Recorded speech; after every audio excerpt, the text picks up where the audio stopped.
میخوام بهت یاد بدم چجوری زیر 1 دقیقه تابع وارون رو ضابطش رو پیدا بکنی. یه لحظه به حرفم گوش کن. روش وارون کردن سریع. هر موقع خواستی یه تابعی رو وارون کنی، تقسیم دیدی به جاش باید ضرب بذاری، ضرب دیدی به جاش تقسیم بذاری، جمع دیدی جاش تفریق بذاری، تفریق دیدی جاش جمع بذاری. اگر دیدی رادیکال گرفته شده با یه فرجه‌ای، باید به توان برسونی به همون فرجه. اگر دیدی توان رسونده بود، باید ازش رادیکال بگیری با همون توان. فهمیدی چی شد؟ حالا فقط یه چیزی میخوام یادت باشه. برای استفاده از این روش باید تعداد تکرار تابع x یه بار باشه.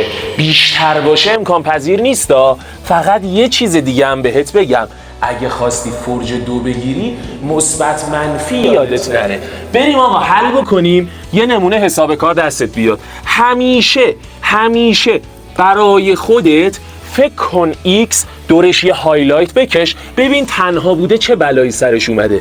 x اول تنها بوده، میبینی به علاوه 2 شده، پس x تنها به علاوه 2 شده x به علاوه 2. بعد ازش رادیکال گرفته شده، رادیکال فرج 2، بعد اینجا رادیکال براش گذاشتم، تهش بعد رادیکال منهای 3 شده و این بلا سرش اومده.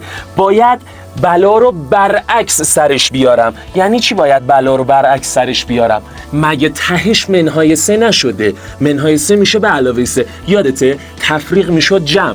یادته میخواستی رادیکال بگیری، میگفتم به توان همون فرجه برسون. فرجه 2 توان 2 به علاوه 2 منهای 2. خب برعکس شروع میکنی، از آخر میای اول. بلاها رو که یادداشت کردی از آخر میای اول. میشه x به علاوه 3. بعدش به توان 2 میرسه، میشه x به علاوه 3 به توان 2.